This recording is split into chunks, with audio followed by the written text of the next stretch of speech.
Yo, what up guys, Slow-Mo Backslap here, slapping you with another video, and today we're going to talk about this Kena Bridges Spirits new trailer and release date. And so, if you weren't aware, last week at the PlayStation State of Play, Kena Bridges Spirits was shown once again, and this time with a trailer that gave us a little bit more details about the gameplay, about the story, about literally every aspect of the game that we had previously. Now previously we've only seen one trailer, and we've got a bit of information due to interviews from the studio heads, the Greer brothers. But in regards to seeing more of the game, we hadn't seen anything extra until last week. Well, before we get into an analysis of what we saw, let's talk about the release date. The release date of August 24th of 2021 is going to be the date that Kena Bridges Spirits comes out. Now, of course, due to pandemic stuff, developers having to work from home in order to get games completed, more than likely this game might get pushed off of that August 24th release date. It's possible, we don't know. I just do hope that Ember Lab is capable of getting the game ready by August and that it will be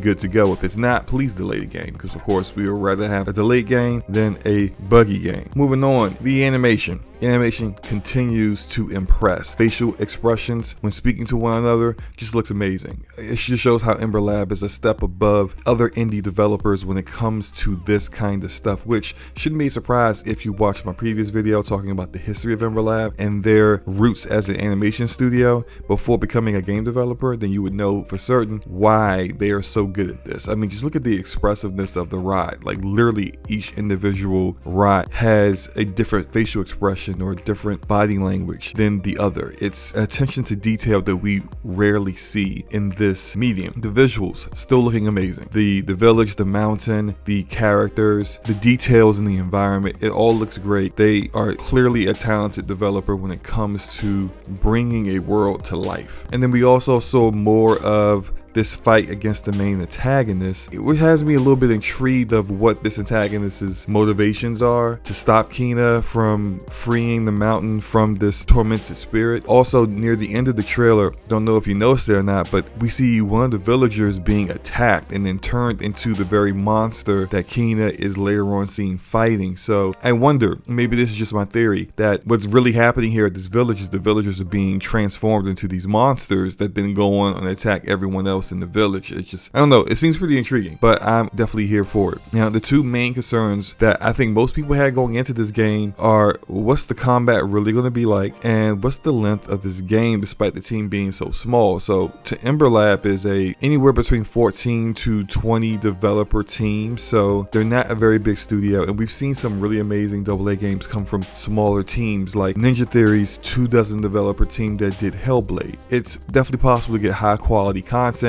from teams this small. It's just rare. But all that said, I think that this latest trailer has alleviated some of the concerns on the combat. We can see the Rot are helping her in combat, which is definitely unique, and her own abilities with her staff provide a bit of depth that we don't normally see in these kind of games. Also, a new aspect of the gameplay overall was platforming, and we've seen that done in games like Jedi Fallen Order, Uncharted, Tomb Raider, yada yada yada. But it's good to see that they implementing some very tried and true game designs that definitely work and allow the player to traverse different parts of the amazing looking map. Now, when it comes to the length of the game, due to the size of the team, you're really trading off one or two things. If your team's very small, you either have a ton of content, but the visuals don't really match up, or you have some great visuals, but you have a short game. And so what we see here with the visuals looking amazing, the animation looking amazing, more than likely this game's not going to be very long. I'm thinking probably anywhere between 8 to 10 hours to complete the game, with maybe some light replayability added in for you to go back in and maybe do things differently, but the story probably would just end up being the same story. That would make sense to me, and something that I don't really have a problem with. This is Ember Lab's first game, just getting their feet wet in game development, so it makes sense that, hey, the game might be a little bit shorter, but we will probably see, if this game is successful,